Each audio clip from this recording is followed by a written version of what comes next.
ancient extinct animals were dinosaurs. In fact, Australia, a bit more recently, was home to some truly fantastic beasts called megafauna.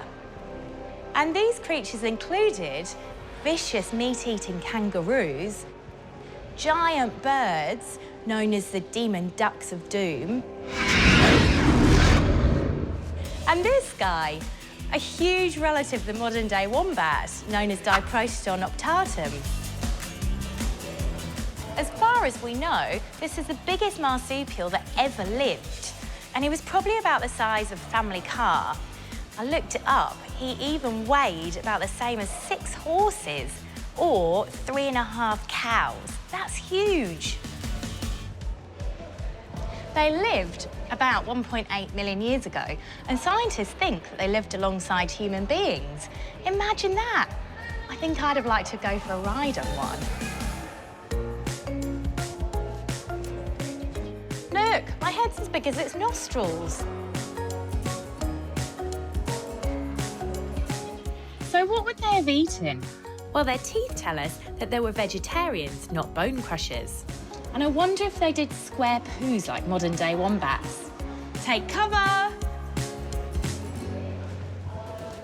I also wonder how fast he could run, because if that thing was chasing you, it would be terrifying.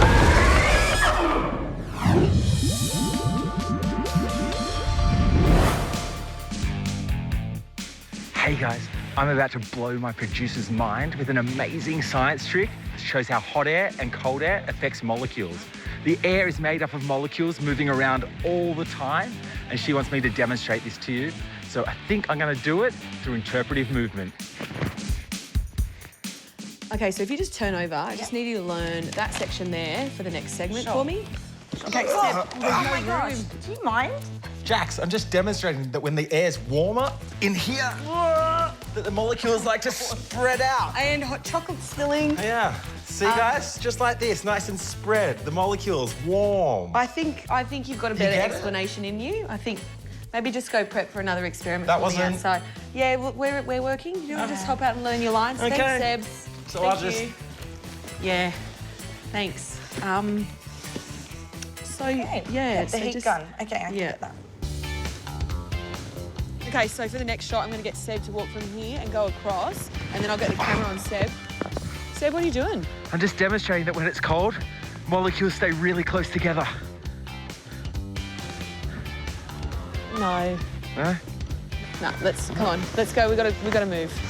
Ah, I guess I'll have to keep thinking then. Okay, well, I guess these balloons are an easier way to show you expansion and contraction. It's really cold out here, and the molecules are really close together inside of the balloon. But wait and see what happens when I take a balloon and put it in a warmer area, like this heated bucket of water. Just place the balloon in the warm water and let it sit in the warmth for a little while. About 5 minutes later, I started to see some results.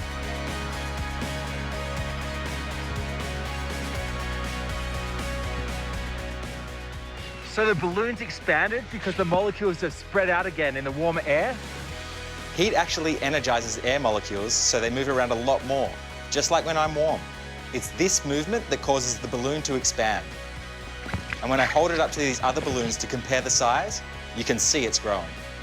But if I pull it out?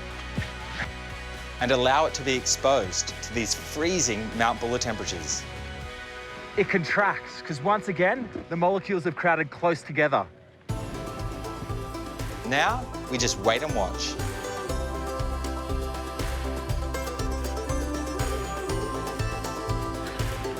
And slowly but surely, it shrinks. That more impressive, Em? Yes, well done, Seb.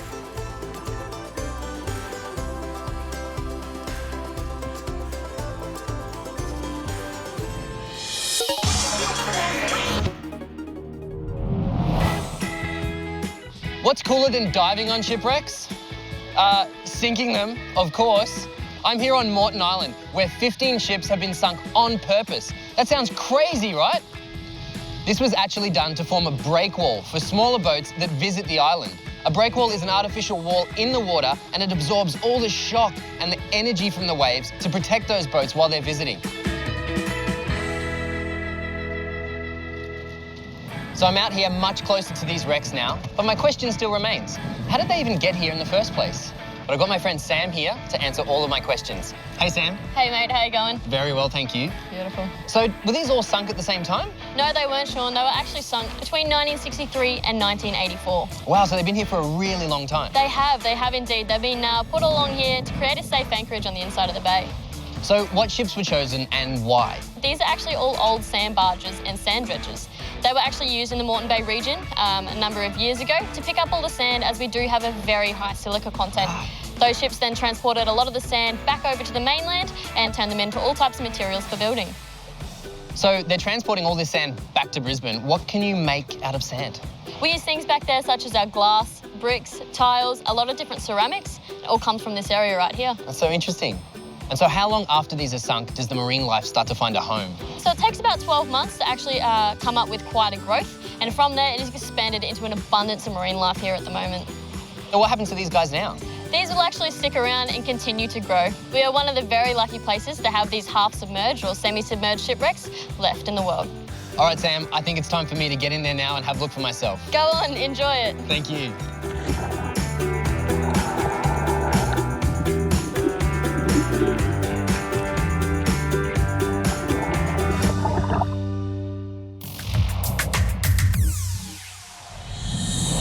I can read your mind! Woo! No, seriously, I can. I want you to try this with me right now at home. So pick a number between 1 and 5. We're making it small because we have to do a lot of the maths in our minds. So have you chosen your number? I want you to multiply that number by 2.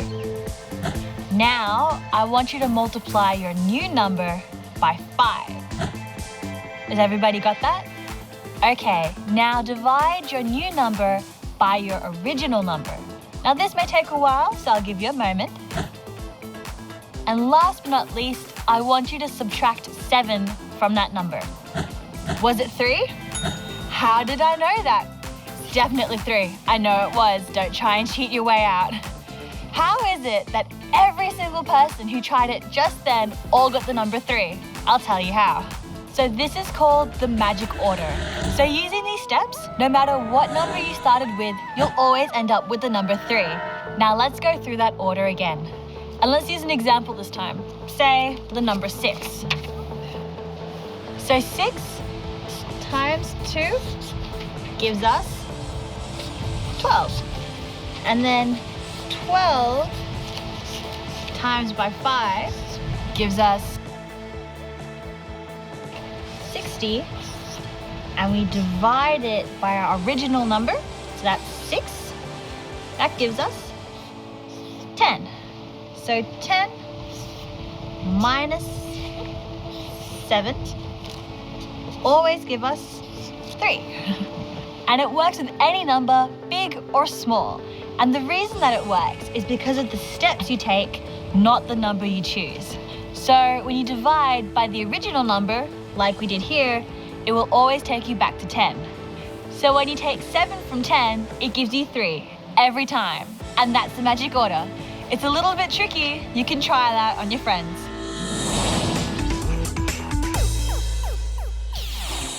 I'm at Wildlife Sydney Zoo with some of their newest residents, the baby koalas. Baby koalas are called joeys, and it actually takes them quite a while to get to the cute, furry, cuddly stage that they're at now. When joeys are born, they are teeny tiny. They look nothing like a fully grown koala does. In fact, they look more like this. Yep, just like this jelly bean. When they're born, they're about 2 centimetres long, hairless, and they can't even see. They rely on their sense of smell and touch to make their way to their mother's pouch. Once they're in their mother's pouch, they don't move for a while. They stay there for about 6 or 7 months.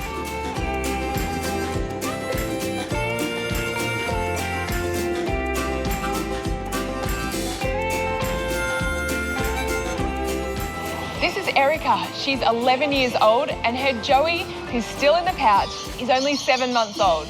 Erica's baby's super shy, but I did just see a little hand pop out and give me a wave. It's really important that the joeys stay in the pouch and drink only milk. Most people know that koalas eat eucalyptus leaves, and that requires them to have special microorganisms in their intestines to help digest the leaves. The milk that the joeys drink helps them to do this.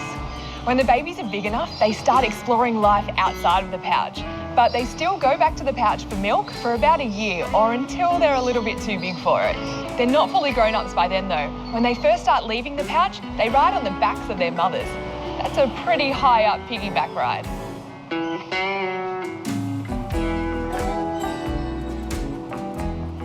Oh, he's so cute. Look at his little face. We've all heard of energy.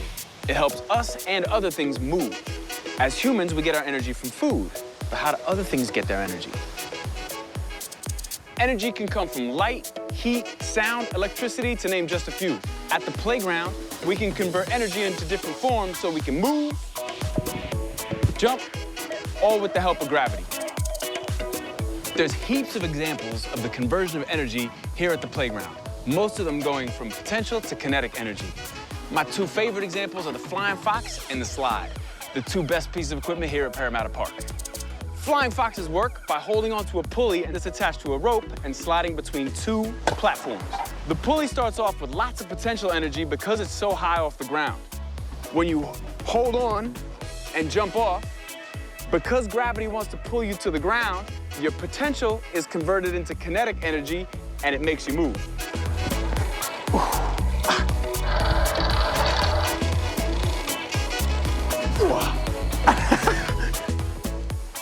This piece of equipment only works if the launch point is higher off the ground than the destination point. Otherwise, we'd have no potential energy stored at all. Forget it! The slide works in a similar way. It also uses the force of gravity pulling us to Earth, going from potential to kinetic energy. Okay, so just like the flying fox, when I'm at the top of the slide, I have heaps of potential energy. The energy is being stored. So, the steeper the slide, the faster you go. As you go higher and higher, you get more and more potential energy, which means you get more and more kinetic energy as you move. And more kinetic energy means you go faster and faster.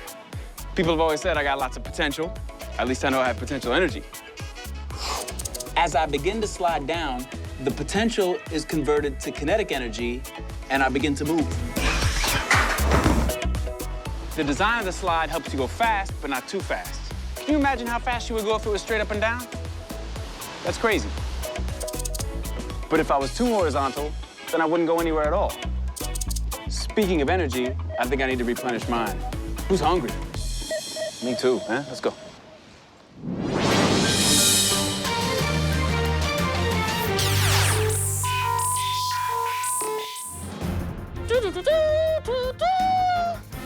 We interrupt our regular news for a breaking weather report. Our weather reporter, Josh Richards, has a world first with a transmission from Venus. Let's hear what he has to say. Greetings, Earth. Josh Richards here, reporting from Venus. Venus it's lovely. It's not quite what I was expecting, but, you know, it's lovely. There's some very attractive volcanoes. There's some fields of lava. There's some weirdly shaped mountains. There's lots of rocks, like lots of rocks. Everything's just a little bit orange. But, you know, it's fabulous. It's wonderful to be here. These are actually sulfuric acid clouds. They have a very distinctive smell. It's a bit like rotting eggs. This place is a little bit like being stuck in a dark, hurricane-filled room with, you know, a whole bunch of the worst farts you've ever smelled. It's actually not that bad. It's... you get used to it. The clouds on Venus trap in all of the heat. So, according to my thermometer, it's extremely hot. So hot, in fact, that metals melt. Whoa, there goes my thermometer. There's not a lot of variety in the temperature on the surface of Venus. It's actually rather boring. There's not much variety at all. It's pretty much the same temperature wherever you go. It's actually ridiculously hot. A day and night cycle on Venus takes 117 Earth days. So Venus spins really slowly and in the opposite direction to Earth. The pressure here is also immense. Feels a lot like I'm underwater here and I'm just being slowly crushed, but that's fine. Let's just get on with this. To the weather, and it's extremely hot, hazy, smelly day with no relief in sight. Seriously, we need to get out of here. Like, when is this gonna end? Back to you in the studio. Thanks, Josh. Looks spectacular. You get to go to the best places. Bring me back some Venus perfume. Well, that's it from the news. Good day and good luck.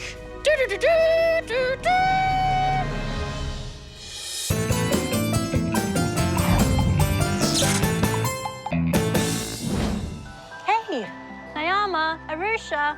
Hi, girls. Hi, I'm Renee, and I'm a zookeeper. Arusha. And I work at the National Zoo and Aquarium in Canberra. Hey.